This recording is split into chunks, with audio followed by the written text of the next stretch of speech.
తన విశ్వరూప నటనని శంకర్ దర్శకత్వంలో భారతదేశంలో పేరుకుపోయిన అవినీతిని ఒకటి వేళతో పీకివేయడానికి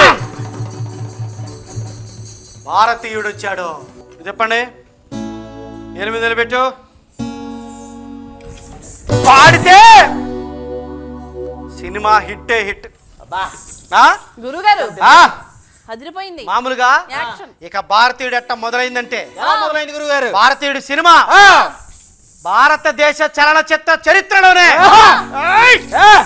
జబర్దస్త్ సినిమాగా, మొనగాడి సినిమాగా తగజ్జంత తగ తరిగిట జంతరిత దేశంలో అవినీతిని తరమా అగ్గిరవ్వలా మండాడు.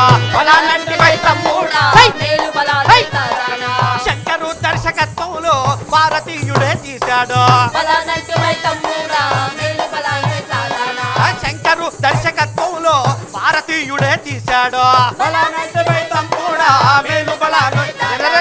స్వాతంత్ర సమర యోధుడిగా యువతను రగిలించాడు. స్వాతంత్ర సమర యోధుడిగా యువతను స్ఫూర్తిని నింపాడు.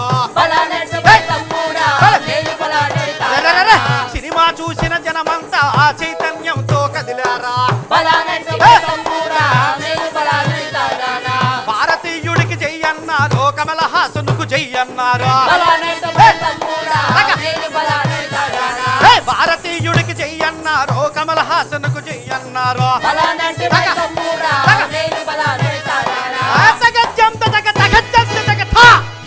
అలా విడుదలైన భారతీయుడు సినిమా దేశమంతా సూపర్ హిట్ టాక్. ఇతర దేశాల్లో కూడా ఆడింది. ఆయన ఆ సినిమా చూశాక ప్రభుత్వ వ్యవస్థల్లో ఎవరైనా అవినీతి చేద్దామని అనుకుంటే వాళ్ళు భయపడిపోయేలాగా ఆ సినిమా ట్రీట్మెంట్ ఇచ్చింది. ప్రజలు కూడా చైతన్యవంతులయ్యారు. ఈ ఎక్కడెక్కడ అవినీతి జరిగినా కబడ్దారు అని అధికారుల్ని ప్రభుత్వాల్ని నిలదీసే చైతన్యం ఆ సినిమా రగిలించింది.